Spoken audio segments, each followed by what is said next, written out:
Action! Welcome to another exciting podcast of the Action Podcast. We are going to be reviewing the classic Christmas movie Home Alone, which came out in 1990. And of course, joining me is with the French call Les Incompetents. We have my brother Peter Escarcega. Yes, and this is part two of our Christmas series in the Action Right. Podcast. That's right. Our first one is and Die what Hard. would a Christmas series be without Home Alone? Exactly. Exactly right. And our first one, of course, is Die Hard. If you haven't seen that one yet, click below. Jake Fenske, who's also with us. He was also in the Die Hard podcast as well. And he crushed. No spoiler alerts there. No spoilers. No spoilers. And then, of course, join us is Dominique Diaz, who, if you haven't seen any of her podcasts or listened to her podcasts, she has been in Jurassic Park. She's been in the Goonies. Am I missing any? Ferris Bueller. Ferris Bueller's. Wow. Yeah. And then That's Jake, a good of course, lineup right there. That's a good lineup, right? Yeah. I've And been Jake, lucky. of course, was also in our Top Gun podcast. Like I just mentioned, the Die Hard podcast. He recently did Karate Kid and I'm missing it. Back to the Future. Back to the Back Future. to the Future. Lucky, that's the one that I he's- wanted. Jake's the one that stole that away from me. Yeah, you did. I'm sorry. I'm So sorry. we already have she some wanted to personal do beef Back here. to the Future. Yeah. It's actually Bush. I just was trying to help Bush out because Yeah. That's right. Because Pete wrote a paper on it, and he was like, I need to do it. It's like my life calling or whatever. So, but anyways, we got everybody together here. We're talking Home Alone. And this, of course, is directed by Chris Columbus, not the Explorer, guys, just in case you got confused. It is Not the genocider. no. Yeah. Chris Columbus also directed some Harry Potter movies. And and then it's also written by the famous producer, writer, director, John Hughes, who just had a string of hits. John Hughes, if you somehow don't know who he is, he did The He Breakfast basically Club, invented a genre of teen. Ferris And Bueller's Day Master. Off, just to name a few. And of course, this movie stars Macaulay Culkin, Joe Pesci, and Daniel Stern. And this movie is about, if you haven't seen it, first it's on Disney Plus right now. If you have not seen it, and then this movie is about an 8-year-old troublemaker who must protect his house, just like Under Armour, from a pair of burglars when he is accidentally left home alone by his family during Christmas vacation. So this is a tale everybody can relate to. Many people have been left at home alone before. And so, why are we watching this film? Obviously, for me, this is definitely one of my favorite Christmas movies of all time. It is arguably the most successful Christmas movie of the time. What happened to Pete? Did he just die? Hey, you all right, bud? Yeah, no, I'm sorry. I'm good. He just keeled over in the screen. I was trying to, discreetly dab my nose, and it didn't work he was out the way I planned it. Snoring the line right there. Next time I'll go this way. Yeah, Okay, there you that's go. a little better. Okay. But yeah, I this make the same noise as if I were snorting a line, though. yeah. But yeah, this is arguably the most successful Christmas film of all time. It was an instant sensation and launched Macaulay Culkin into a childhood star. And the concept for this movie originated during the filming of a scene in Uncle Buck, in which Macaulay Culkin plays a character who interrogates a would-be sitter through the letter opening in the front door. And if you haven't seen Uncle Buck, make sure you definitely check that out. But he absolutely crushed it in the limited role he had there, and is one of the few children's stars that could legitimately carry a film. And I don't Uncle know. Buck was on TV last night. I was watching it. Oh, nice. Nice. That's so good. Yeah. I don't know if I don't remember if I saw this movie in theaters or not. I definitely remember seeing Home Alone 2 in theaters. But I mean, like I said, I pretty much watch this movie every year. It's always part of the staple of films that I watch come Christmas time. And I just absolutely love it. And so for people that aren't familiar, we do a point system here. And the winner who has the most points gets to choose the next film that we get to review and watch. And so with that, Pete, why don't you tell us, what this film means to you and your experiences with it? Yeah, this is like you said, this is a classic Christmas movie. It was an instant classic when it came out. I did see it in the theaters. At this point, I was 13 years old, so I was able to go and see this. And boy, was I just thrilled that I was able to see this film, because it just so ifs, like, with the Goonies, it was like it made me want to go and explore and discover stuff with my friends. This movie made me want to be alone in my house. It made me want my family to go away. The fear. As lovely as my family is, of course. But yeah, it wasn't until later, this is, like you said, this is one of these movies that you just watch, not just once a year, but you watch this multiple times a year. It's just that great. This is one of those movies where it's obvious that the writing of this film was just stellar. It was top notch. I mean, every little thing that you saw in the beginning pays off in the end. Even the smallest of little details, it gets called back at some point. For example, like even Kevin not being counted because the other neighbor comes around and they count him instead. I mean, that's just brilliant. That's just beautiful writing. And it really sets up the idea of them just getting out of there, and the panic and that rush of them trying to leave so early. And then the whole second part where, the assault on the house by the burglars, and, everything that happened to those burglars was not only like hilarious, but it was the most painful thing that could happen to two people.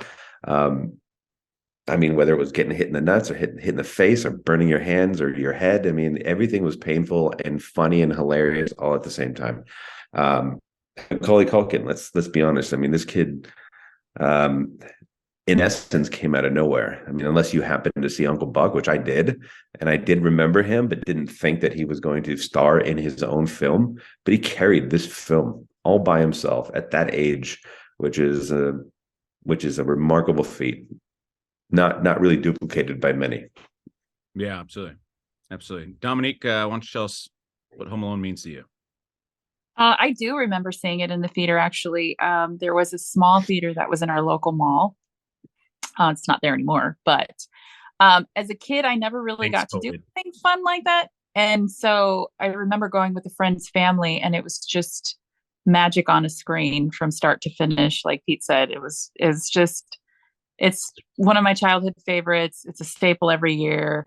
But it's just fun, and it just reminds me of Christmas, and it gives me all the feels. And I just love the caper of it all. And it reminds me of like when he, opens his map, and he's, like to protect the house, and he's got all his plans of all the things that he's going to do. It just makes me think of being a kid and like playing that game Mousetrap, and you would like make your own mousetraps. I don't know. And like you'd hit the ball in place and it would roll down, and then one thing would happen after the other. And it just kind of reminded me of like that, all the different things that he set up and was going on. But anyway, I love this film. I love the soundtrack. Macaulay Culkin is unmatched as a child actor. He absolutely carries this film the whole way through. Catherine O'Hara is the best. She's my favorite. And John Candy is even in it, who's one of my childhood favorites as well. So great film. Love it. I'm glad to be here and discussing it. Yeah. Polka, polka. Damahushi Polka. Polka. Fenske polka. AK Kiss Me Polka. Yeah. Extra-Terrestrial polka. Never heard of that one. Oh, these are songs. These It are was songs. big in the 70s. Favorite part of the movie too. Oh, yeah. No spoilers. Yeah. Awesome. First, Jake, before I start with you, can you give me the quote, since you're the master of quotes? Oh God. Okay. What did the little kid say in the van?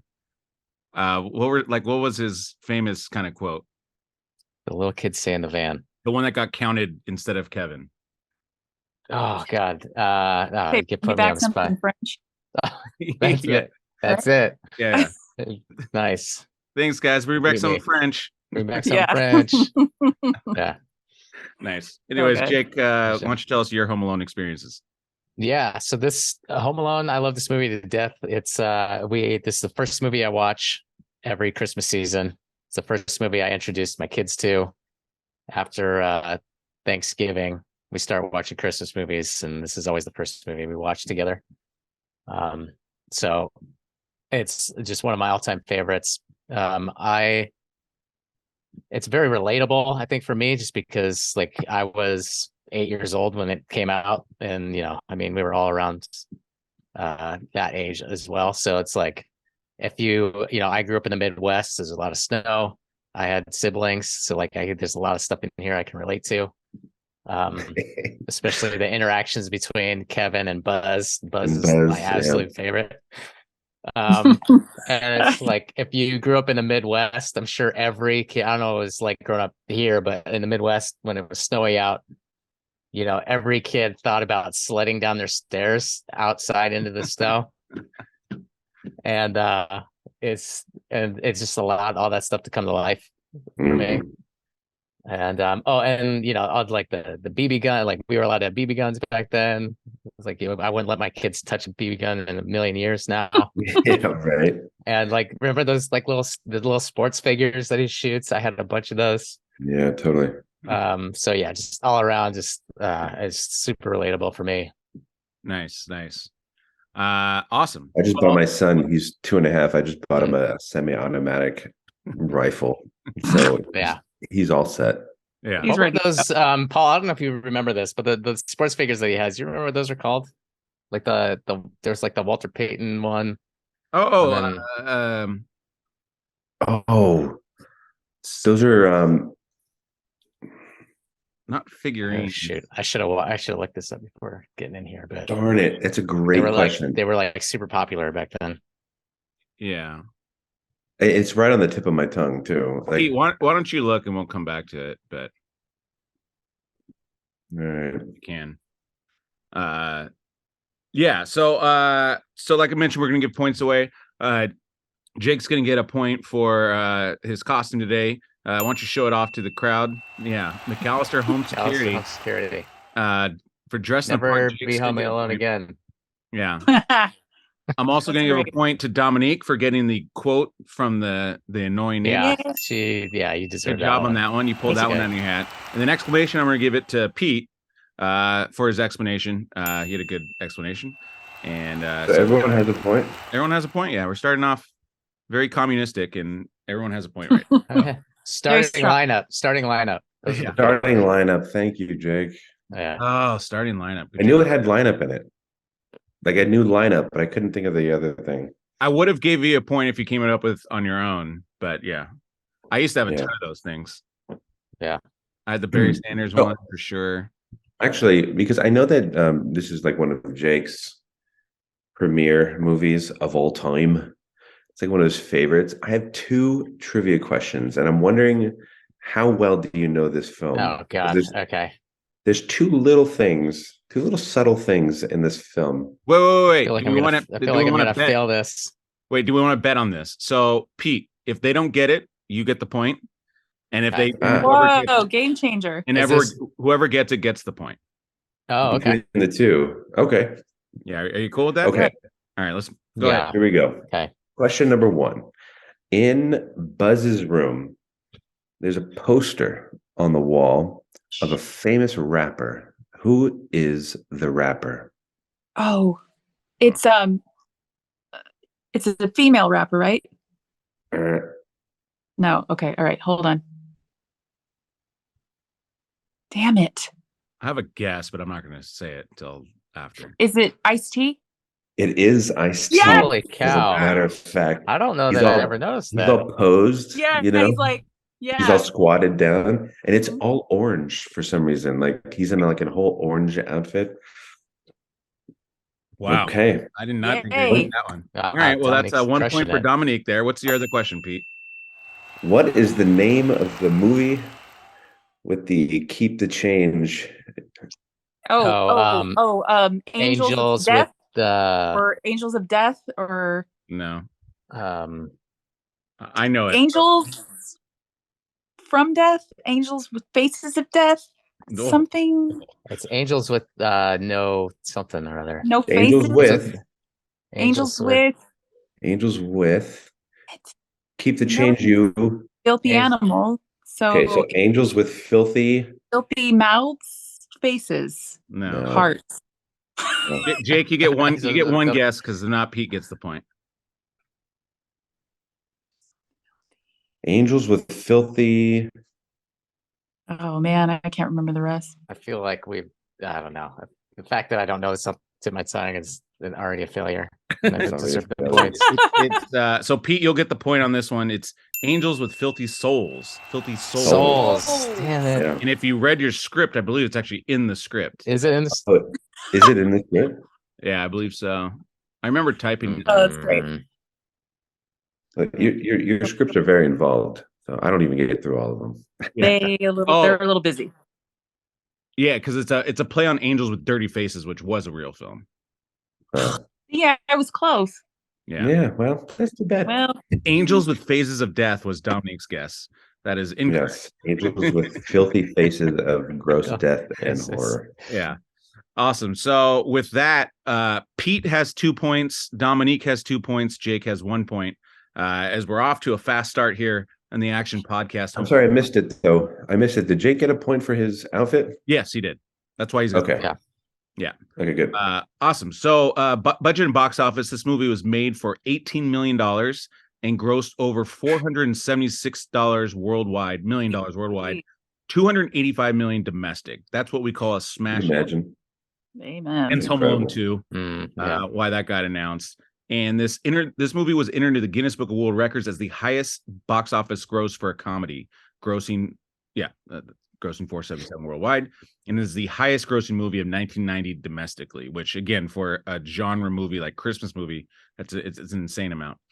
Review wise, this movie got a 7.7 IMDb rating and a 63 Metascore. So okay, nothing. I Those think aren't those should be crazy. higher. I feel like it should be higher. I feel Yeah. like those should be higher. The highest review was 80 from the New York Times, Carton James. Kevin has the potential to be the mawkish child or the obnoxious little dolt so common on screen, but he is neither. Played with great glee by Macaulay Culkin, he is totally endearing. Up to the minute little boy. I don't even know what that last part means, but that's the best review, by the way. Roger Ebert gave it a 63. I don't even know that's possible because he does his 4-star thing. It's so specific. Yeah. I'm not going to give it a 65. I think I'm going to go Yes. 63 on this one. Not quite a 60. Yeah. And God rest his soul. Yeah. Right? All plausibility is gone. We sit back detached to watch stuntmen and special effects guys take over a movie that promised to be kind of story audiences could identify with. Yeah, Roger, again, I think you missed the boat on this one. The studio also said, go F yourself with their $477 million in the pocket. So You Grinch. you can't win them all. And the worst review was 50 by reader Jonathan Rosenbaum. The movie is quite enjoyable as long as it explores the fantasy of a neglected little boy having an entire house of his own to explore and play in. But the physical cruelty that dominates the last act leaves a sour taste. What? And the multiple continuity errors strains one suspension of disbelief to near the breaking point. Yeah, dude, that's like the best part is the ending. But again, multiple continuity errors. I mean, if I absolutely ripped it apart, I probably, I know there's some stuff, but I just choose not to care. But again, it's a great film. So, anyways, that's going to lead us to we're going to rank our top 5 Christmas movies. And so, with that, Dominique, you're going to start them off 5-1. What are your favorite Christmas movies? Okay, coming in at number 5, I'm going to go Gremlins. I know a lot of people don't say that it's a Christmas movie. It's totally a Christmas movie to me. It's also a childhood favorite, very nostalgic. Unlike you, Jake, I didn't grow up in the snow, so it was always kind of magical for me to watch a movie where it took place all in the snow and to see how, the other people lived in the other parts of the country. But it always looked like it was a lot of fun. And Gremlins is just a fun, it's scary, but it's funny. And it still has the holiday growing up in spirit. California, like we don't have those experiences at all. It's 75 at the beach. I mean, it's 60 and I'm freezing. So freezing. Yeah. You're in the okay, so that's my number 5. I had to put on a light sweater tonight. It's crazy. I'm so cold. I'm layered up right now, just so you know, and I'm at home. Yeah. Okay, so that's number 5. Let's see. Number 4 is It's a Wonderful Life. It reminds me of my dad. We used to watch it when I was little. I watch it every year by myself. It's just my moment that I have, usually on Christmas Eve after everyone's gone to sleep. Number 3 is Charlie Brown's Christmas. That's also nice. nostalgic for me. When we were kids, we didn't have cable. We certainly didn't have streaming. I could not tell you how I would, steal somebody's TV guide to see when that was going to be on TV. Yeah, for sure. Circle it, make sure that you sat there and watched it, because if you missed it, you had one shot and that was it. And No, that's certainly classic. Debatable. The best is Snoopy in the beginning when he's just like going ham on the ice skating rink. I love that. My favorite part is when they take the breath, like while they're singing, it's like they just keep singing again. So good. We crack up that sad little Christmas tree that just needs a little Viagra, and then it's going to be fine. Yeah. Right. Oh yeah. I used to get a tree like that just because of that movie. Yeah, absolutely. Your Charlie Brown Christmas tree. So let's see, what was that? Number 3? Yeah. So Number 3. That's 3. Okay. Number 2 is National Lampoons, because hello, Clark Griswold. So good. She's a beaut, Clark. For those that it's just the best. It's so quotable. It is relatable with family members that you feel obligated to have to spend Christmas with, but you don't really want to, but you do. Yeah. And so you're like, God damn it, we're gonna have a great Christmas, whether we like it or not.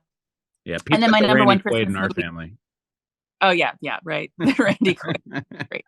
And then number 1 is Home Alone, because it just makes my childhood, and it was a way for me to imagine what it would be like to grow up in a 2-parent home with like a nice house and all of the things that I did. And so it was just an escape. It was one of my first movies that as a kid I got to like escape through and just kind of live vicariously through it. And so that's my top 5. Yeah, absolutely. All right. Brilliant. Jake, what do you have? Number 5, I have Miracle on 34th Street, the newer one, the 1994 one, because I think it has a better ending than the old one.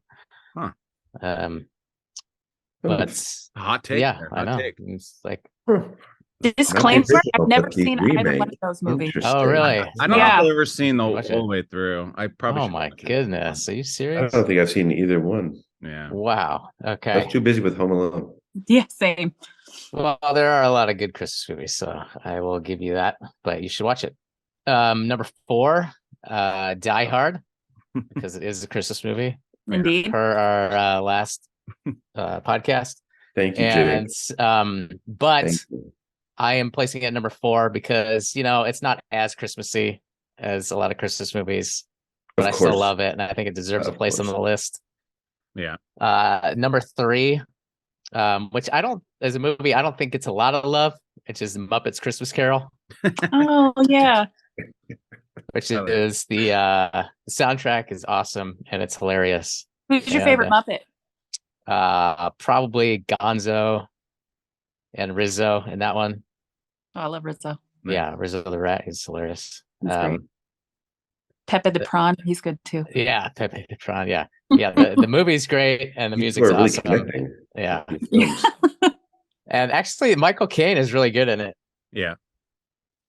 Yeah, I need to watch that one again this year. Good, It's been a while since I've seen that one. I'm gonna check that one out. Thanks, Jake. Yeah. Number 2, I also have It's a Wonderful Life on my list, and like Dominique, I often watch it by myself on Christmas Eve because you try while you're thinking of. I'm glad that you said that because I feel like kind of a loser when I do it. Anybody want to watch It's a Wonderful Life? Anyone? Yeah, my wife doesn't like it as much as me, but it's not only is it a good Christmas movie, I think it's one of the best movies ever made. Agreed. Yeah, I mean, it won an Oscar, didn't it? That one? Yeah, couple. But it was up against 2 other movies at the time. Yeah, silent films went up against the silent films. Yeah, it was up against a silent Charlie Chaplin film at the time. All right, Wizard of Oz. Well, that one has talking. We should give that one the Oscar. Oh, come on, it's got one of the biggest Hollywood stars ever, Jimmy Stewart. Oh boy, I wish I could do a Jimmy Stewart. Frank Capra, Murray. And then number 1, of course. He want the moon, Murray. Number 1, I got Home Alone, of course, because that's why we're here. Best. That's why we're here. Yeah, sorry. Reason we're here. All right, Pete, what do you got? Mine is kind of similar, but very different from you guys. Ooh, I love it. Yeah, number 5, I went Die Yeah. Hard I because decided to had go to with no Christmas recognize movies in my Christmas. I had to recognize that this is a Christmas film and it's one of the best ones ever. And I made my case on the last podcast, and I thought I had so many examples that I proved the case, but I got proved wrong apparently because I got outvoted. Die Hard, number 5, has to be on the list. Number 4 for me is a Christmas movie that I remember laughing hysterically throughout it, but it was so vulgar and it was so awful. I'd never seen a Christmas movie like this before. And it's Bad Santa. I love Uh, that. So good. it was Yes. it was I couldn't even Totally believe what I was watching. I'm like, how could you Yeah. take something as sacred as a Christmas movie and do this to it? And That's meanwhile, gonna I'd be laugh season through the 2, whole Pete. thing. By the way, Bad Santa will be Say season again? 2 for sure. Bad Santa will One more be time? season 2 for us. Oh, We'll do that it's next so year. good. I mean, you want to talk about like, oh my gosh, what's my favorite line? It's gonna be like it's gonna be Yeah. like a huge There's list. so many good lines.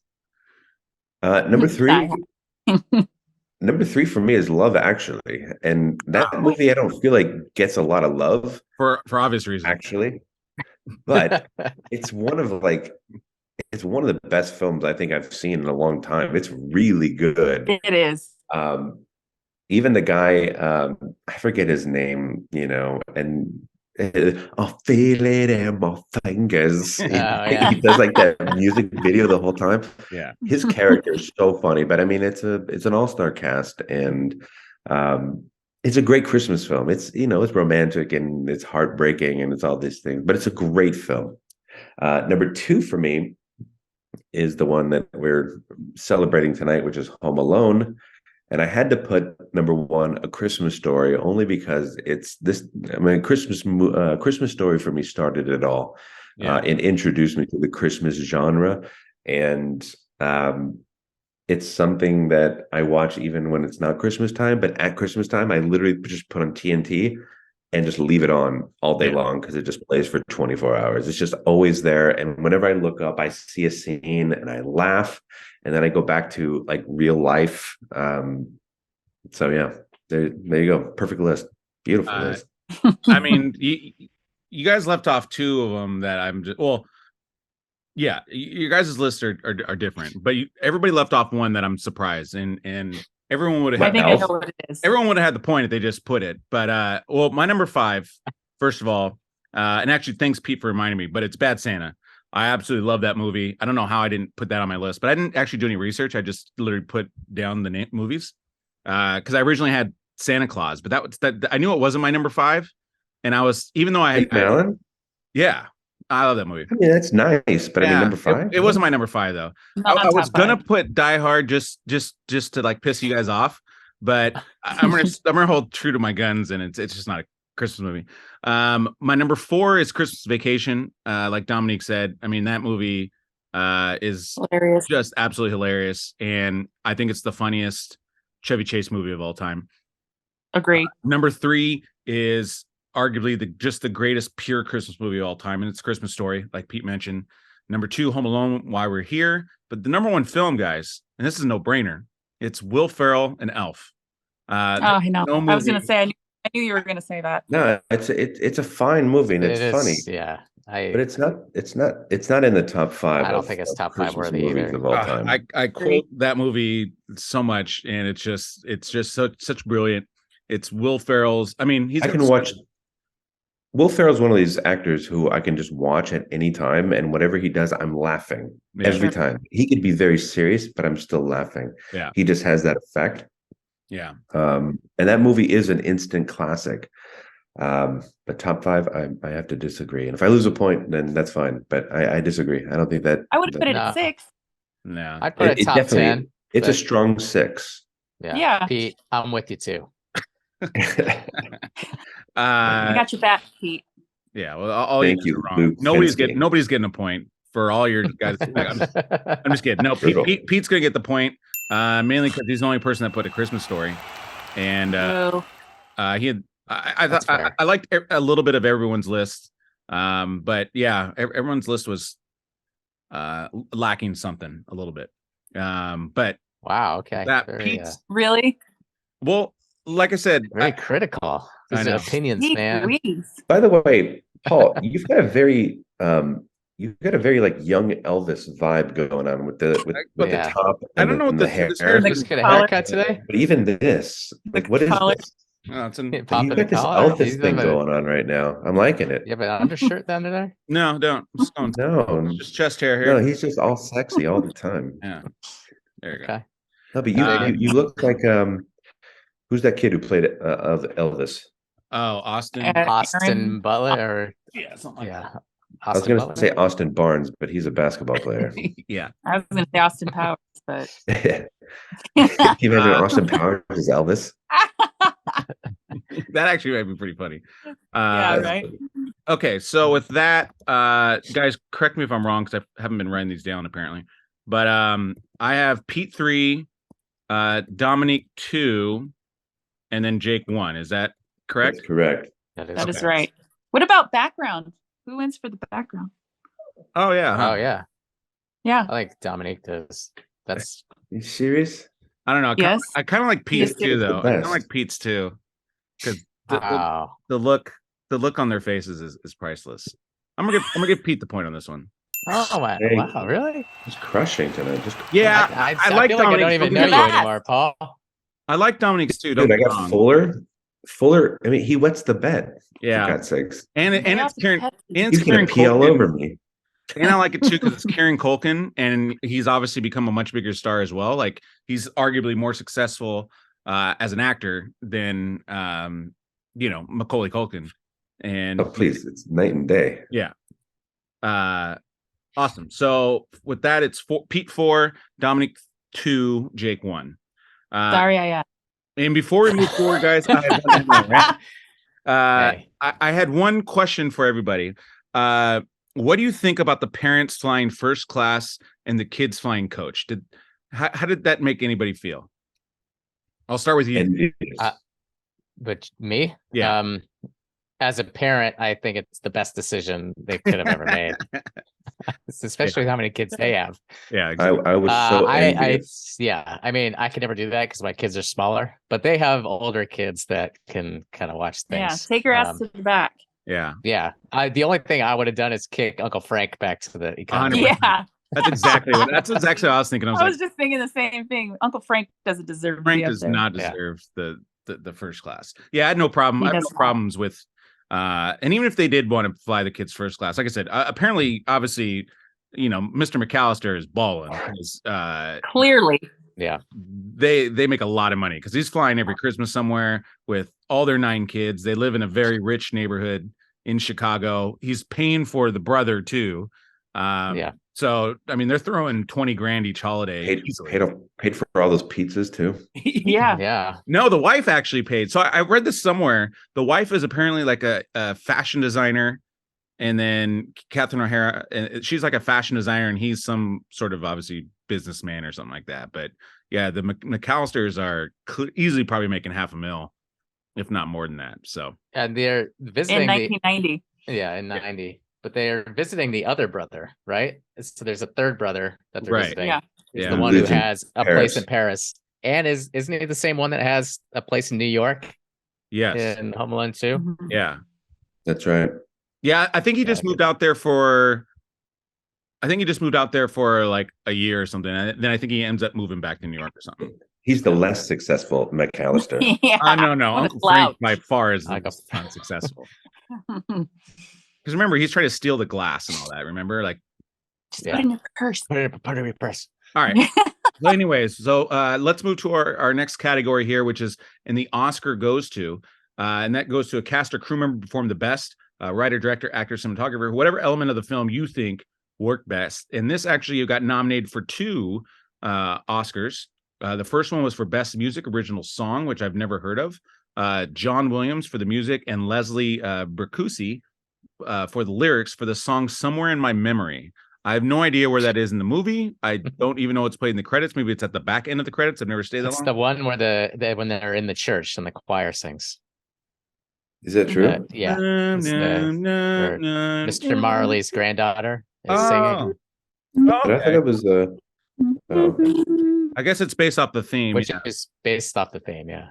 But there's actual like lyrics to it, yeah. Oh, okay. Good Mhm. job, so Jake. he stole some old classic song and put new lyrics to it. No. That's the John Williams wrote the music. Basically, they put lyrics to the score. I was gonna say he's like the Weird Al Yankovic of Yeah. composers. And of course, John Williams got nominated for original score with that. So, Jake, you're going to start on this one. Who does your Oscar go to? Well, I think you have to go. This movie would not be the same without John Williams. Like it's not even. Yeah. It would not. I don't even think it'd be on anybody's radar without the score to it. Yeah. Sure. So I kind of have to go. This is like the I think in the one podcast where I think they're actually the nominations are actually right. Because usually it's like we go with editor, we go with like writers and stuff like that. But like there is no Home Alone without John Williams. Yeah. No, the music really does bring you into that From world. the beginning. Yeah. And it's like one of the most iconic, not just Christmas soundtracks, but like soundtracks and scores of all time. Yeah, for sure. Pete Dog, what do you got? Yeah, no, it's true what Jake says. So I mean, because I was going to say the same thing, so I'll say something else in the meantime. I would give a Best Actor nod to Macaulay Culkin. I mean, this little kid did incredible things. Like, okay, you put aside like his like fake smile that he does sometimes, which is really something that annoys me. But this kid carried this film and gave you a range of emotions that most adults can't do in front of a camera. Yeah. And his arc that he had to go through from this spoiled little fucking kid who just was want to punch in the face. Yeah, that you just wanted to punch in the face. And the transformation that he made on screen. I don't think that there's a lot of people that can do that on film. So I'd give it to Macaulay Culkin, Best Actor. Yeah, for sure. Yeah, and obviously it helps to have a good script too, but to still totally deliver the lines. And like you're saying, during the middle of the film when he's going through that journey, there's so many scenes where he does kind of make you laugh, and you do actually just realize he's a boy. And but I mean, even great kid actors, great childhood actors. I mean, Corey Feldman couldn't have pulled off a role like this. Yeah. You know what I mean? Like all of those great kid actors who ended up not really going anywhere, like Macaulay Culkin, could have never done what Macaulay Culkin did in this role. I mean, this role was made for him. Like the scene at the cash register is obviously a great scene, with his little back and forth with the cash register lady. Is this toothbrush approved by the ADA? FDA. No, you're right. It's ADA. It's ADA. It is ADA. American Dental Association. He says it out. He spells it. Says the full thing. Yeah, he said it out. I was cutting for time. Yeah, there you go. Okay, Dominique, what do you have? Well, I was going to say best soundtrack, and then I was going to say best actor, Macaulay Culkin. So sucks to be third sometimes. Yeah. So okay, here's my third choice. Then, kind of out on the limb, but I would say Catherine O'Hara for best actress. I love her. She gets emotional. She freaks out. She's kind of her range is all over the place. I guess me being a mom too, and just like the way she reacts in certain situations. But I love her in general, but I think she was so good in this film. And aside from Macaulay Culkin, I feel like, she's one of the major players and kind of ties everything together from beginning with her interactions with him, mom to son, and then how they, connect at the end again, mom to son like you mentioned, this complete arc of, the child's character, but just realizing that, yes, he is a little boy and this is his mother and the mother's love for her son. Yeah. Yeah, absolutely. My Oscar I'd give to John Hughes for not just the writing, but again, it goes back to Uncle Buck and, basically finding Macaulay Culkin and trusting him and basically writing for him to lead this. And, it's a shame that John Hughes, I don't think he won an Oscar if I remember correctly, but, again, I don't think so either. One of the greatest writers of all time. And, he should get those nods. But I'm gonna go with. I'm gonna go with Jake on this one. I'm not even gonna think hard about it. You know, John Williams definitely deserved to win an Oscar. Do you know who he lost to, Jake? Oh God, no. That would have been good to know. Pete, can you find out? What year was the movie? It's 1990. I thought it was 88. Was it like Dances with Wolves, maybe? And maybe, yeah, John Barry, Dance with Wolves. That Dominique might get an extra point here if it's Dance with Wolves off the top of her head. Pete, are you looking or no? I feel like that's around the time. Little Mermaid. Oh. Yeah. Oh, winner 1990, The Little Mermaid. Yeah. Really? Yeah, that's unfortunate. Anyway, so with that, we have the scoreboard. Oh, that's the wrong button. Scoreboard, we have Pete 4, Dominique 2, and now Jake 2. As Jake creeps back into the race. Our next category is the Get Me Ari. No, that's not true. No, it wasn't 1990. It was 1991. I thought it was 88. No. The movie's 1990. It's in the year before or the year after. So Yeah, if it got released Christmas of 1990, then it's going to be the 91 Oscars. Okay, let me check 91. Oh, right. Oops. Like He's go like on, down. please. It's kind of like the Super Bowl. I'll interrupt. Yeah. Dances with Wolves. Dances with Wolves. Nice. Dang. All right. Wow. Dominique was going to get an extra point. Yes. There's a fucking L in it. All right. So Pete 4, Dominique 3, Jake 2. Thanks to Dominique's great memory. Good job, Dominique. Thank you. So our next category is the Get Me Ari Gold Award for different castings. And we're not going to do any points on this one, but ultimately there's a few names I want to disregard my brother in the background. Jeez. A few names I just want to give briefly. For Uncle Frank, the role is actually written for Kelsey Grammer, who I think could have done a job as well. That would have been awesome. Yeah. So good. I don't know who actually this is, but Daniel Von Bargen was also considered for the role of Uncle Frank. Robert De Niro turned down the role of Harry, but ultimately that obviously went to Joe Pesci. Chris Farley auditioned for Santa Claus. That would have been awesome. Talk about a grand slam. That would have been. Yeah. Jeffrey Wiseman, who played the neighbor that we were talking about earlier, Mitch Murphy, he also auditioned for Kevin McAllister. And then Danny DeVito was also considered for the role of Harry. Al Pacino was offered to play Harry or Peter McAllister, but turned them both down. Alan Rickman was considered for the role of Harry. Christopher Lloyd reportedly turned down the role of Marv. John Lovitz turned down the role of Harry. But ultimately the role of Marv was written with Daniel Stern in mind, and Michael Richards was also considered for the part. Kirstie Alley was considered for the role of Kate McAllister, as well as Deidre Hall. And Jeremy Irons was also offered the role of both parts. A bunch of other guys auditions and stuff like that. But yeah, we won't vote on this one, but we'll just move to our next category, which that was going to be my sleeper Academy Award. Was going to be Daniel Stern, like Best Supporting Actor, because I think he just crushed. Well, and Joe Pesci too. I mean, they were a great combo together. I think that's what. Yeah, Joe Pesci was great, but I mean, Daniel Stern was so funny. Yeah, for sure. Yeah, he's just obviously a very physical actor, and his screaming alone, was so great. Oh, best scene. Yeah. So our next category is It's Not Your Fault, most powerful scene that gets you emotional or sad. So Pete, we'll start with you on this one. Pete, what made you sad? Oh, I mean, it's obvious at the very end when he got everything all set up to fight the people at the end, and he made a beautifully delicious looking thing of macaroni and cheese and then never even touched a bite of it. Yeah.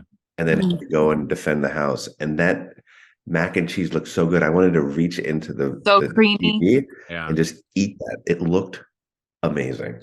Yeah. Agree. That was like, oh my God, that's like what a travesty. Yeah, absolutely. But see, this is what I don't understand, because he knew they were coming back at 9 o'clock, right? Yeah. Why are you eating at 9? So why are you eating at 9? Actually, didn't the clock chime at 9, so he was kind of late. Yeah. Right when he took off from Santa. Well, obviously, guys, 8-year-olds aren't very good at management. Punctual. Yeah. don't know about your kids, but most kids aren't that on top of I it. guess I'm gonna go with that one. That was kind of like my joke one, but I think I'm gonna stick with it. It's pretty. I like your answer, think about- especially because I'm a big mac yeah. and cheese fan. So, Sure. Dominique, what do you have? The probably I have two, but I'm gonna go with, just because I'm a mom, when Catherine O'Hara is trying to get the older lady to give up her seat. And she finally, she's telling her she's going to give her a ring and all these things and 2 first-class tickets. And then they start to walk away and she says, please, from a mother to a mother. I'm desperate. Yeah. I'm desperate. That just right in the heart for me. Like her sincerity, her desperation. It's so good. Yeah, for sure. Yeah. That's a good one. Jake, what do you have? Yeah, geez, that was exactly the scene I was going to say too. With the mac and cheese one? No, Yeah. no, but I think that scene where she's in the airport offering up everything she has is just that's so heart-wrenching. It really is. Especially, having kids and thinking about, like, because my son's 8 years old right now, but thinking about him being home alone, it's just be an absolute nightmare. Yeah. And not just because he would destroy everything, but just thinking about him alone. Yeah. With when everyone else being in Paris, that would just be awful. Yeah. I'm gonna go with for me, and I remember this just like as a kid, but you're talking about the music, the one that won the Oscar and all that, but in the church, when he has that, the scene with Old Man Marley. But just hearing the story, hearing the story, about him and his kid, and especially the way he talked. Obviously he has this look to him, and you can see why he is intimidating. And obviously they built that up throughout the movie. But then when you hear him talk, he just has this very, like, I don't know, just trusting voice, and you can just tell he's just grandpa. It's just you can just tell he's a really, really good guy.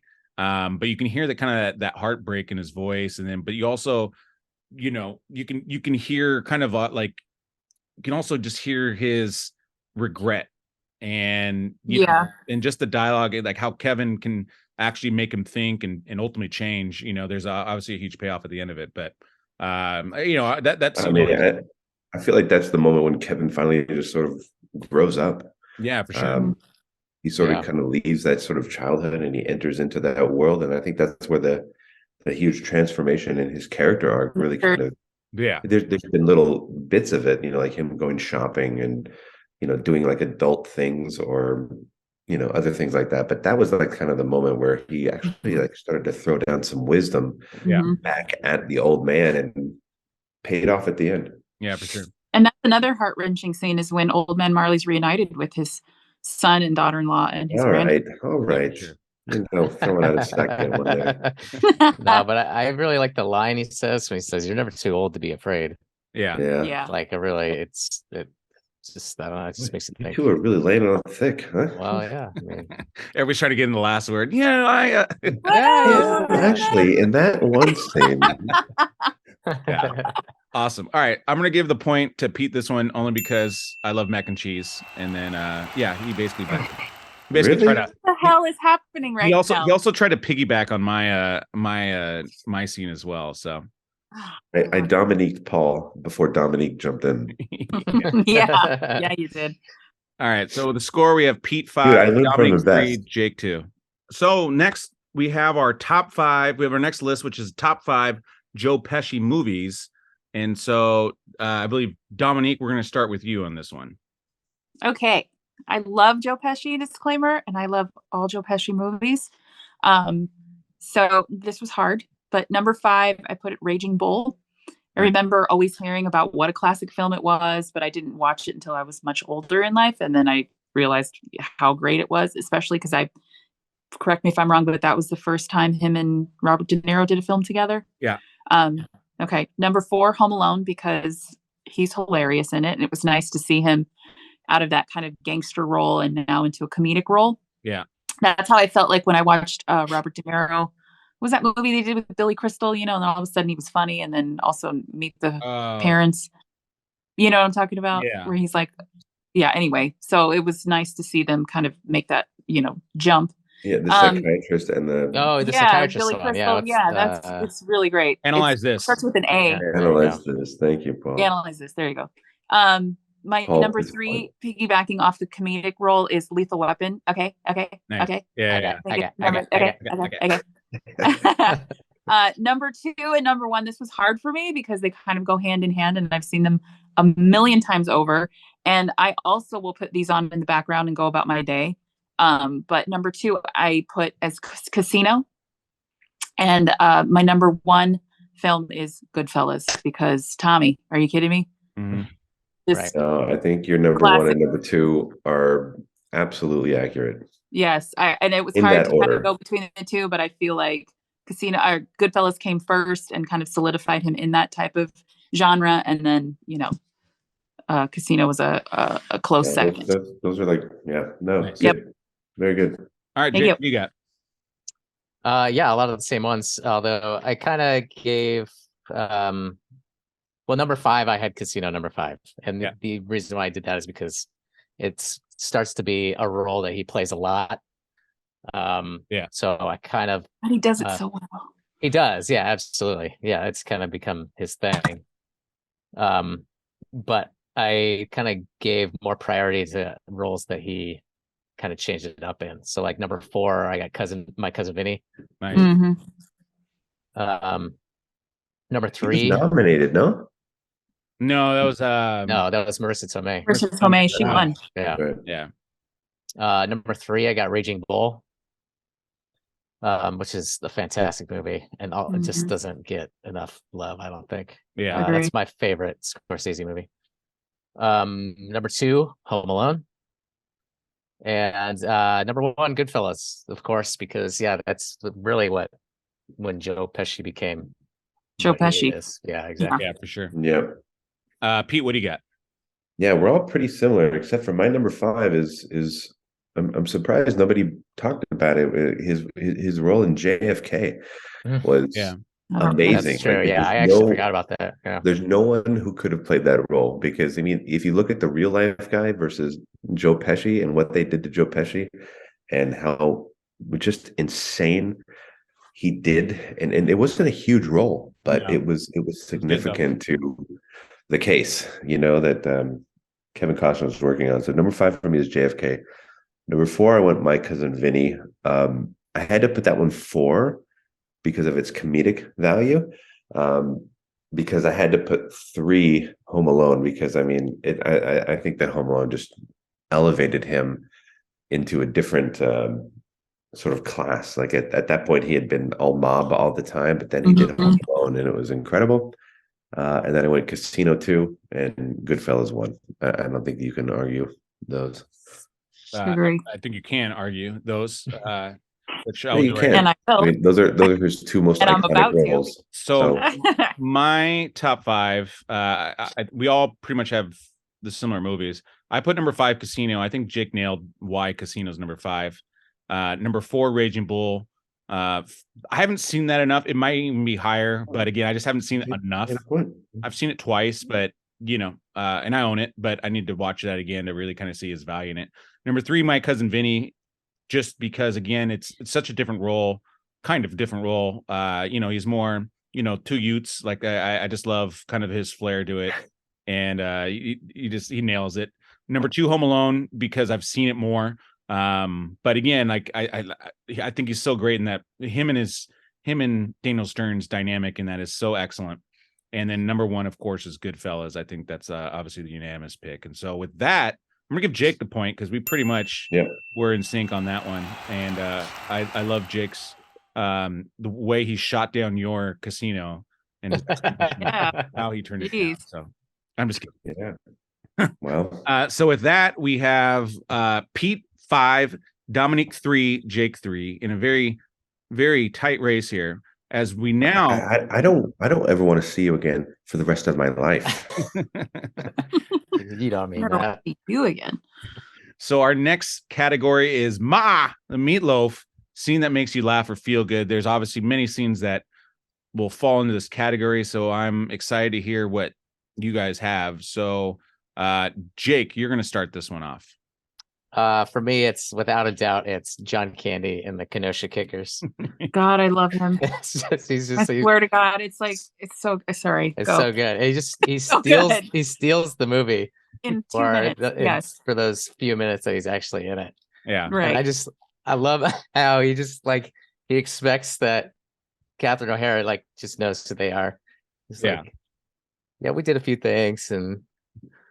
He's trying to be humble. And then he expects that she's gonna put the clarinet that's been in his mouth into her mouth. Try it. He's so when he's explaining how everybody's an effed up parent.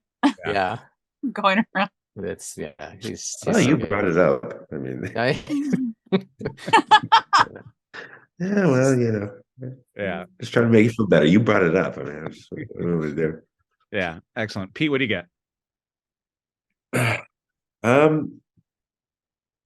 Well, I don't know.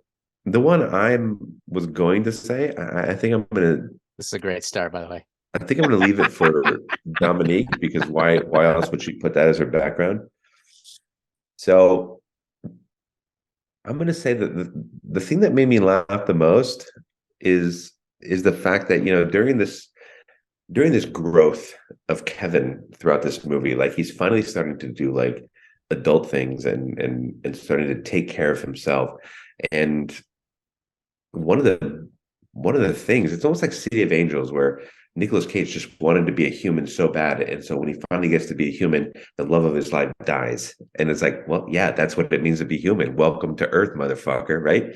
So Kevin is I'm now somebody who's independent, so I've got my groceries and I'm walking down the street, and then the groceries just break, and he just stands there you know what I mean, oh yeah, that shot is classic about welcome to adulthood, because it ain't fun. It's fucking hard. And welcome. Yeah, that's great. Dominique, what do you have? The scream. The scream, just chef's kiss. It's unmatched. Yeah. And it just, it's so still as funny today as it was however many years ago this film was put out. 30 plus years ago? Daniel Stern, how did he conjure that scream? I need to know, it's a because pitch that's just not natural. it's not. And then he goes to beat the shit out of Joe Pesci after with the crowbar because he thinks the spider's on him now. What are you doing, Mom? What are you doing, Mom? It's so good.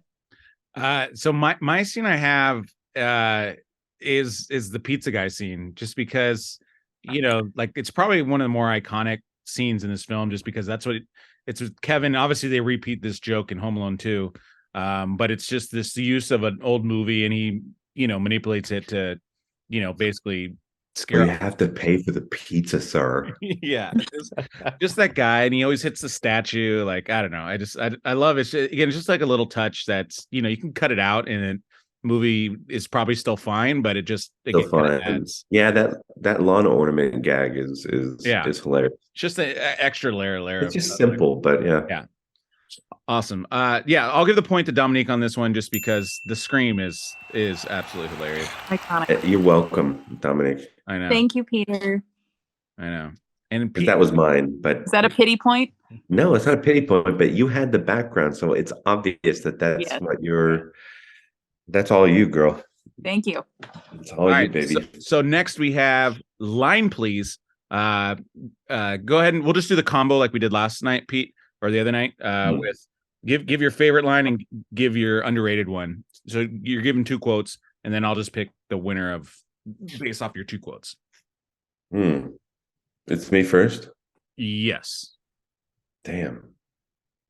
Well, I hope you guys have extras, because I'm going to take the obvious ones since I'm first. There's so many great favorite quotes. I quote everything in this film. I didn't even write them down. I'm going to go. The best quote is the quote that one of the 2 quotes that my daughter says to Uncle Paul, by the way. Just keep the change, you filthy animal. That's, you can't get more iconic than that sequence. And it's not even it's a film inside of a film. It's bizarre. Yeah. That's the most famous line. It's crazy. Yeah. I think I think my underrated quote is um when he's talking to the old man in the church, and he's like, I have a friend who got nailed because there was a rumor he wore Yes. dinosaur pajamas. Yes. That was mine too. And the way he said it was brilliant. Like it was just I forgot brilliant the about way he Not laid for a that kid out. in the second grade. Yeah. It was perfect. Yeah. His delivery was, I mean, that's why I wanted him to win something, because he Yeah. delivered that line so perfectly. No, totally. All right, Dominique, what do you have? I have 3. Is that okay? Go for it. No. Honestly, Pete's in the driver's seat right now. It's gonna be very hard to beat Pete right now. Okay. My favorite, and what I feel like is one of the most classics, is Buzz, your girlfriend. Woof. Yeah. Woof. Just that delivery is great. Yeah. I say that all the time. Yeah. And then my second, well, the underrated, we already said at the beginning, which was Polka Polka Polka. Like, Yeah. I don't know why the hell that's so funny to me, because it's just so. It's just, I think because he does the little, Yeah. you know, Polka twist. right? Yeah. Yeah, exactly. Because you know that was it's somebody who had a taste of success, like in a small town, and he's like trying to test the waters of like outside of his town. I guess I just love the little polka twist that goes along with his delivery of that line, and it's hilarious that it's polka polka polka, like just the same word over and over. I don't know, the whole thing is just so funny. Yeah. But can I say my third? It was all improvised, right? Was it? That makes it I even thought a more lot genius. of John Candy stuff was improvised, and so That's that's even why, better. like for me, that's why I laugh so much during those scenes, is because like he's just naming off songs, and he's just literally Yeah. reeling off like terrible polka songs, you know. And so that's why I laugh about that your line too, because it's like, you know, it's a polka polka polka, you know, polka polka. Like he just sings it, and again, if you know John Candy, like it's not written, like he's just Really? Right. Gosh, I don't. If that was improvised, that's genius. yeah. It's That's why it makes it so much better now. Yeah. Oh, Because man. there's the one that has the weird name, and I never knew what he was saying, but it's Yeah. something like Damauji Polka, aka Oh, yeah. Kiss Me Polka. Yeah. Yeah, I'm almost positive he's just literally like riffing, and yeah. It sounds good. So okay, so Jake, what do you got? I think Dominique had a third one, right? I do. Can I say it? Yeah. Oh yeah, go for it. Okay, all right. I like when Buzz is like, they're in France and he's talking to his sister and he's like, A, I'm not that lucky. 2, Yeah. and D, we live on the most boring street in America. Yeah, that's good. That's funny. Had to say that. Nice. All right, Jake, what do you Yeah, got? that's a good one. That's definitely an underrated one. Yeah, Yeah, totally. it is. Yeah. Yeah. Best line I got. Look what you did, you little jerk. Yeah. Yeah. That's the other one my daughter says to Uncle Paul. Yeah. That's Just good. yeah. I said that to her on Thanksgiving too, because Yeah. she did something. I turned her like, "Look what you did, you little jerk." Oh, I think she made like your son cry or something. I totally said that to her. I think I Which can is guess like- Jake's next one. No, well, I don't know. Mine's kind of, it might be a little bit of a curveball. Okay, go ahead. Yeah. An underrated line. It's a line that like I never fully understood growing up, because he says when he's like at the very beginning of the movie, he's at the top of the stairs and he goes, "When I grow up and get married, I'm living alone. I'm living alone." Yeah. You hear Go that? down. That's And I'm like, interesting. as I was growing up and watching the movie, I'm like, well, if you're married, why would you be Wait a living minute. alone? That doesn't make Yeah. any sense. Yeah. What world is that? So, yeah. Yeah. Sounds pretty good. Yeah. The only other line we mentioned it earlier that I think is good on the underrated one is bring back something French. Like, No, I think Also, like, I mean, the all one of I them- guessed that I Yeah. thought that Jake was gonna say was, "I wouldn't let you sleep in my That's room if you were yeah. growing on my ass." I love that line so much. I love You everything love Buzz that says line. in this movie. So funny. Yeah. I mean, we use a lot of these lines in this movie. This movie's very, very quotable. Awesome. Well, It's pretty cool you didn't burn the place down. yeah. It's my favorite Buzz line. Well, I'm definitely gonna give the point to Pete on this one. He literally had exactly what I had, and especially the So underrated. is that why one. we're here? We're here to Yeah, please so you. We're here you to guys, make you laugh. Yeah. what am I here to use you? Pete's underrated one was literally the one. Like I laughed out loud watching it earlier. Like it really caught me on this one, and I cracked up so much on that Thank you one. very much. All right, so we have Pete 6, Dominique 4, Jake 3 here today, Just and crushing. our next category is Jake's running out of time here. Jake needs to do a strong comeback here to get back in this game. Our next category is great shot. Your favorite shot in the film. So kind of, I don't know about underrated in this one because this one doesn't have a ton of them. So just do one. Just pick your favorite shot. It can be underrated. It could be great. I mean, this one's not known for its cinematography. So pick what you like. So Dominique, you're going to start on this one. Yeah, this was hard because I mean, nothing like off the top of my head. I mean, I thought about it, but I think I kind of like when he's jumping on the bed and like the camera's kind of lower and you kind of see like how big the bed is and how little he is and like him just I don't know. That's all I got. Yeah, that's solid. Jake, what do you got? My favorite shot is when Marv sticks his head through the doggy door. And it's kind of like and Kevin's sitting right there with the BB gun right in his face. Yeah. But it's like I like the shot because it's hello. I like the shot just because it's like a play on The Shining, kind of like a comedic play on The Shining. Right. Here's like a Here's Johnny type of shot. Yeah, totally. Good call, Jake. But also, do they have a dog? I don't. There's a doggy door on the door, but I don't remember them that for having your director's chair, Jake. Yeah. So wow, Jake coming in hot. Yeah. Because I was preparing this and thinking about it. I never thought about it until yesterday. Pretty much. It's like, did they actually have a dog? Yeah. But then there's one shot that bugs me every time I watch this movie. Wait, is that your director's chair? Oh yeah, sorry. Okay, yes. I'll save it. Save it. I don't want you to spoil your. No, thank you. You saved me. Okay, good. Okay. Okay, Pete Dog, what do you got? I mean, best shot. Peter Griffin there? Hey, yeah.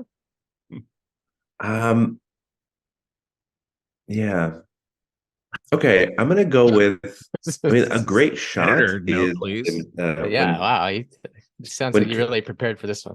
Well, I have a bunch, but I'll go with one that it has to do with the furnace. When Kevin first looks at the furnace and the way that it opens up and the way they kind of move back and they make it really sort of come to life and really kind of bring fear into Kevin's world, and it just amplifies it with the music and everything. I thought it was a really, really great shot. Yeah. So that's the furnace. It wasn't an actor, it was an inanimate object. Yeah. Well, Pete, you must have read the script because it's also in my notes. Chris Columbus envisioned a scene in which the furnace comes to life, gets up on all fours and chases Kevin up to the stairs. The scene would have cost over $1 million, so it was trimmed down to the furnace simply lighting up and groaning Kevin's name. So yeah, that's in the director. I never heard the name Kevin until I watched it today. Yeah, I don't think I still heard it. No. I never heard it until I had like my AirPods in and I heard like this Kevin. Well, all right. Well, yeah, I'm really in there. I'm gonna give the point. Okay, you can stop talking. The point goes to Jake on this one.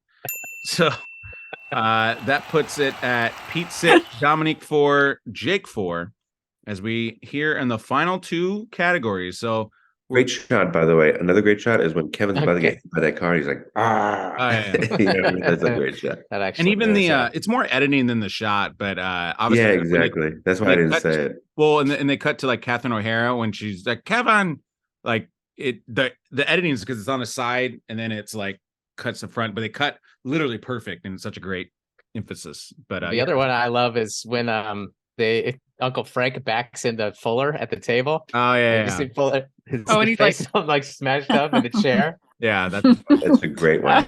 Another great editing job. I mean, the editor should get some real props for this. Yeah, the editing was fantastic, and he had to like this movie, like you're saying, like the editing actually brings out a lot of the comedy because you couldn't be able to shoot that in one shot, and so Mm. Okay, so our next category is director's chair. What would you change about this film?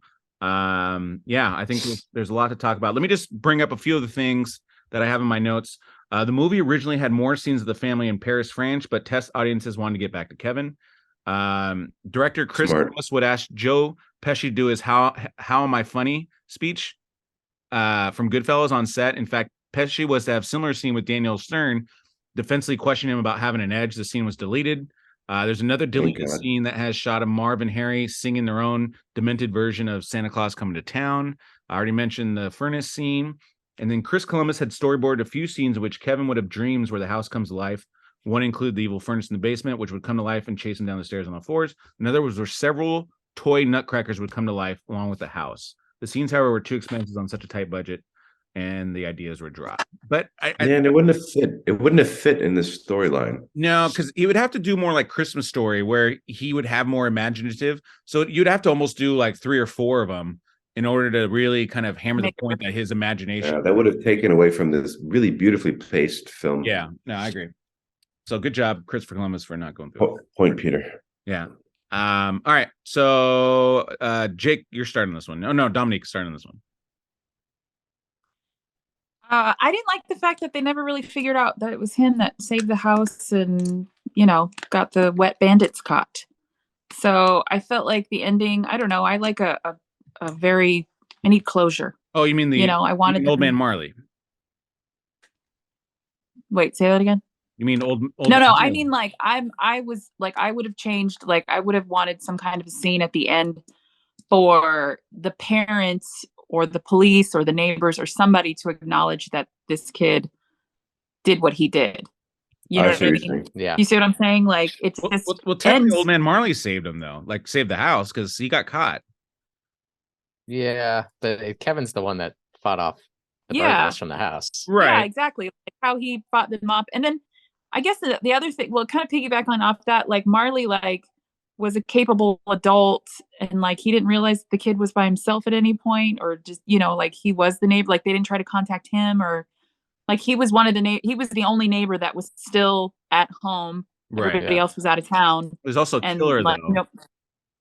Yeah, well, the parents, I'm sure, didn't think that he was. So, like, why wasn't he on the list? Yeah. And then, like, why wasn't Marley like, okay, why is this 8-year-old boy at church at night, pitch by black, himself, like, by himself? Like, where the hell is his family? Where his parents? I think. And then for Kevin not to act, I wouldn't think about that. I mean, like, all right, hey kid, especially because I'm there to watch. Really, you wouldn't think a little tiny 8-year-old boy by himself at church at nighttime? I don't think he had a relationship with the family. Obviously, I mean, I think. Well, he knew they were neighbors. I mean, he looked up at the house. Yeah, but he was a murderer. Yeah, I mean, I agree. I agree with that one. You're making good points. I don't know if I had an issue with any of that stuff though. But good point. Well, but here's the other thing. I mean, Kevin's only 8 years old. Is he really going to clean up the house before they get back? Because I know there's no way. No way. She would have walked in that front door and it would have been a disaster. Well, especially because it was the night before. So it's like, hey, I just spent all my energy fighting off criminals, and then like the next morning I'm waking up and cleaning house. Like, and that, by the way, that's like a 5-hour clean job. How big the house is, and he destroyed like every room. Well, I would argue that that's the magic of Christmas, guys. He had elves coming. Yeah. Mm-hmm. Jake, was that your thing, or did you have more to say? No, I have a director's chair thing as well. And there's one thing that one shot in the movie that really kind of bugs me, and it's kind of a little thing. Because what would you really change, right? Yeah, exactly, because the movie's perfect. But when he's about to sled down the stairs, there's a POV shot of Kevin looking out the front door, but the angle of the sled is off. Like, there's no way he would have made the front door. Yeah, from that point in the stairs, and it just, like, for some reason it just takes me out of the movie right there. I'm just like, there's no way he would have made the front door like that. No, yeah, there was an angle where he would do it, but like you're saying, he would have to kind of pull left. Once I do see, here's the thing: I like the POV because it brings in some like empathy to his character, right? Like you're in his place at that time. Yeah. But I just don't like how they shot it, because it doesn't look like he's actually going to get through the door. Yeah, for sure. No, I noticed that too. It kind of it's bugged not me. the only time that happened in the film. That the other time was when he goes the zip line over, and they give you the point of view of like he's going to run into the tree, but meanwhile the tree's off to the left, Yeah. and his feet go through the back of the thing. Yeah. So yeah, damn, that's a good one, Jake. All right, did you have any other Jakes or no? And then I actually did have this one Oh, he written gets down. multiple. Interesting. On director share, you get a couple. Yeah, as long just same. Oh. I did. I was gonna throw you a bone here and copy something you said, because I actually had this written down when I was preparing. But Throw me a freaking bone here. throw me a bone here. But the mac and cheese thing, like, can we at least have him take a bite? Like, A bite. spend like One bite. like 30 frames. Just have him take a bite, and then he can go on. And I would even But say it'd be 2 bites. it'd I be would go 24 2 bites. frames in film, Yeah, but whatever. sure, yeah, back then, yes, good 24 to know. frames. Well, it's still Yeah. 24 frames per second in film. Yeah, 30 frames for games. Video, 30 frames for video. Yeah. FPS doesn't matter. Anything else, Jake, or no? Yeah, one more thing. Just kidding. It's like, wow, you beat me. Pete, what do you got? Oh, dude, you totally Dominique right now. Yeah. That's a thing, Jake. Oh, okay. Yeah, for me, yeah, there's a couple of those point of view things that didn't just sort of align that I agree with, but I would say that when Kevin goes and he meets that fake Santa and he runs after him and he meets up at the car, like Kevin is just such a guy that just a kid that just comes back with like either like the shittiest thing or like a very combative or a very clever and witty response to everybody, from his mom to his brothers to whoever. And when the fake Santa give him like those Tic Tacs, and he's like, "Don't spoil your dinner." I wanted Kevin just like to drop some like awesome line right there, but he Yeah, doesn't. that'd He's be good. like, "I won't," and then he like walks off. I'm like, "No, come on, just hit him with something, just That's good. I hit him like with that. something, just jab him or something." I Yeah. don't know. I think that was the one moment they missed for some real comedy.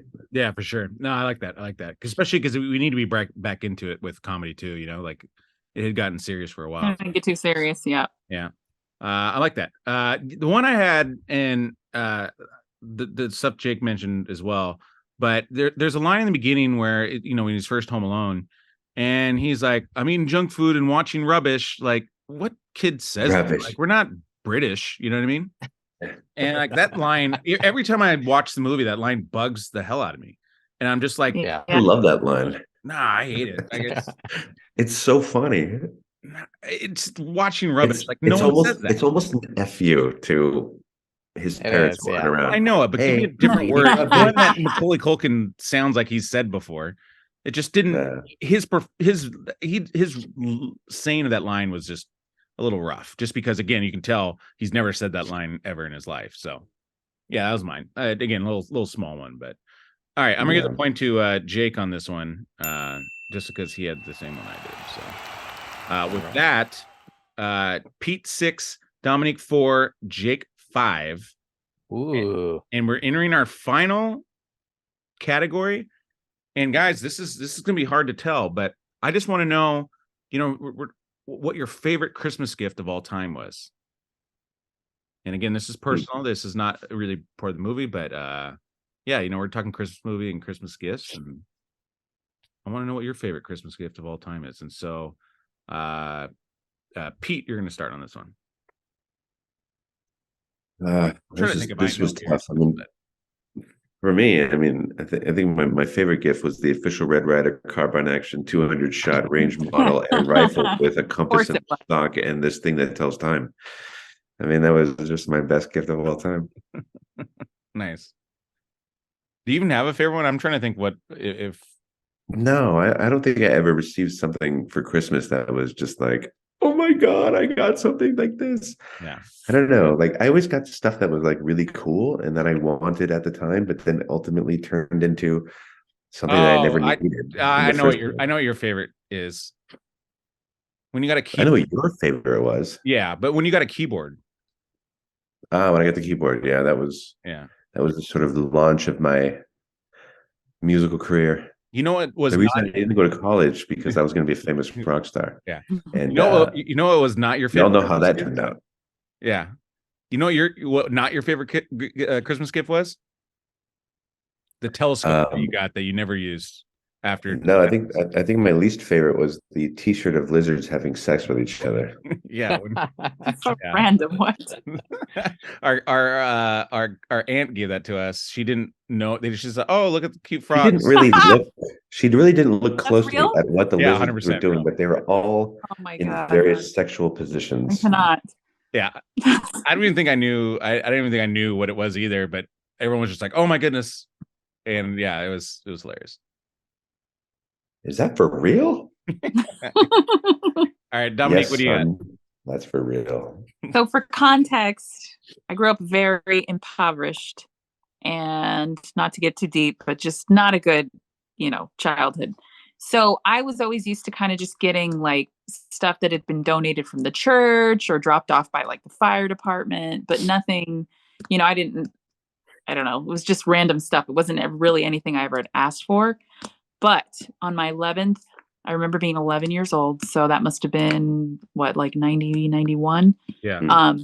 I got a Game Boy, and that was nice, so epic. And I had one game, and like you could. Yep. Yeah. Yeah. And I think I ended up getting a second game. It was Motocross Maniacs. Remember the little motorcycle? Yeah. And man, that was just like a dream come true for me. So I'll never forget that. Yeah. Yeah. Nice. That's so much of a better answer than my joke answer. Yeah. Jake, what do you got? One. Yeah.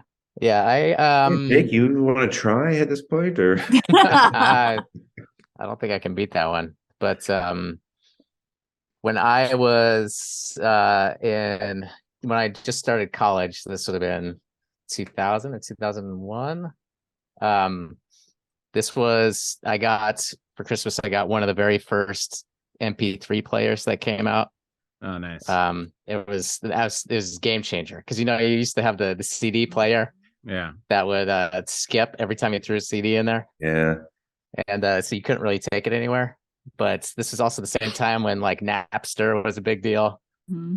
And and so LimeWire, it was an RCA Lyra. Is before iPods came out. Wow. And was that the one where you had to like do a circle to like go forwards and backwards? It kind of it wasn't that, but it had like it kind of looked like looked like a gray BlackBerry where it had like the button in the middle. And yeah, I just remember I used that thing everywhere. Nice. Yeah. Rocky IV soundtrack. Rocky IV, a little 38 special. Yeah, a little 38 special for sure.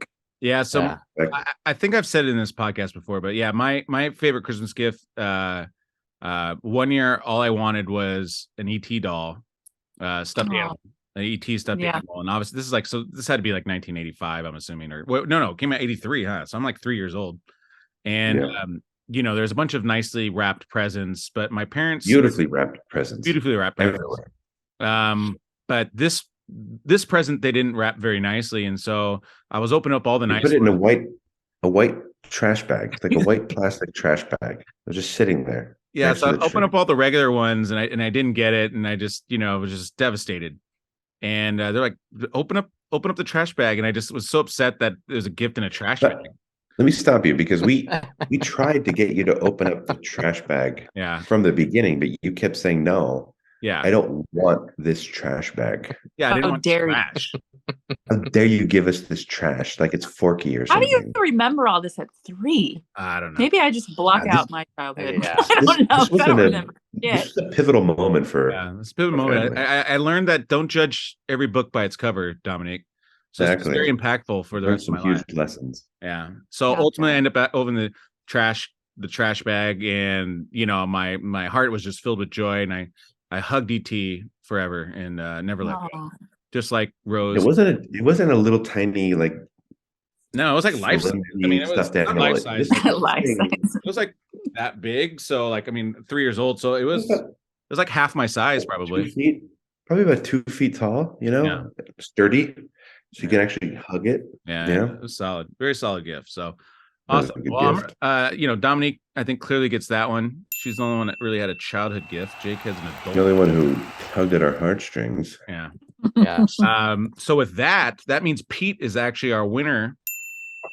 By 1. Yeah, by 1. And so By 1, by 5, doesn't matter. Yeah, but you tailed off there at the end. I thought it was gonna. Jake almost Thought we were gonna catch you. Strong finish. Mm-hmm. Jake had a shot for a moment. Well, Jake was out with it for a while. Very, very interesting matchup today.